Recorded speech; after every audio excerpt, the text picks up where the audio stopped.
மருத்துவத்துறையில் இன்றைக்கு மட்டுமல்ல என்றைக்கும் தமிழ்நாடு தான் நம்பர் 1 என்பதை நிரூபிக்கின்ற வகையில மீண்டும் மீண்டும் நம்முடைய அரசு செயல்பட்டுக் கொண்டிருக்கிறது.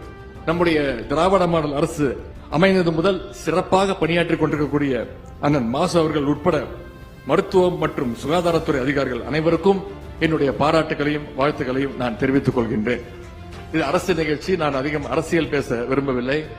அண்ணன் மாசு அவர்கள் அமைச்சர் அவர்கள் பேசும்பொழுது எதிர்க்கட்சி தலைவருடைய குற்றச்சாட்டுகளுக்கு தான் தெளிவாக பதில் கூறினார். உங்களுக்கு தெரியும், எதிர்க்கட்சி தலைவர்கள் தொடர்ந்து சுற்றுப்பயணத்தில் இருக்கின்றார், மக்களை சந்தித்துக் கொண்டிருக்கின்றார். சமீப காலமாக ஒரு 10 நாட்களுக்கு முன்பு என்ன நடந்தது என்பதை நீங்களே பார்த்திருப்பீர்கள்.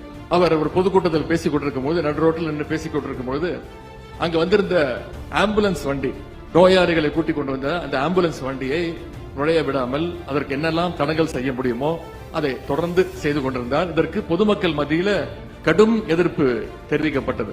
எதிர்க்கட்சி தலைவர்களுக்கு நான் தெரிவித்துக் கொள்வது, நீங்கள் இன்றைக்கு ஆம்புலன்ஸ் வண்டிகளை எல்லாம் நிப்பாட்ட முயற்சி செய்து கொண்டிருக்கிறீர்கள். ஆனால் உங்களுக்கு ஒன்று புரியவில்லை, உங்களுடைய கட்சியே, உங்களுடைய இயக்கமே விரைவில் ஆம்புலன்ஸ் வண்டியில் போகக்கூடிய நிலைமை தமிழ்நாட்டு மக்கள் ஏற்படுத்துவார்கள். விரைவில் ஐசியூவில் தான் உங்களுடைய இயக்கம் அனுமதிக்கப்படும் என்பதை தெரிவித்து, உங்களையும் காப்பாற்றுகின்ற அந்த பொறுப்பை நம்முடைய முதலமைச்சர் அவர்கள் செய்வார் என்றதையும் இங்கே நான் கூறிக்கொள்ள விரும்புகின்றேன்.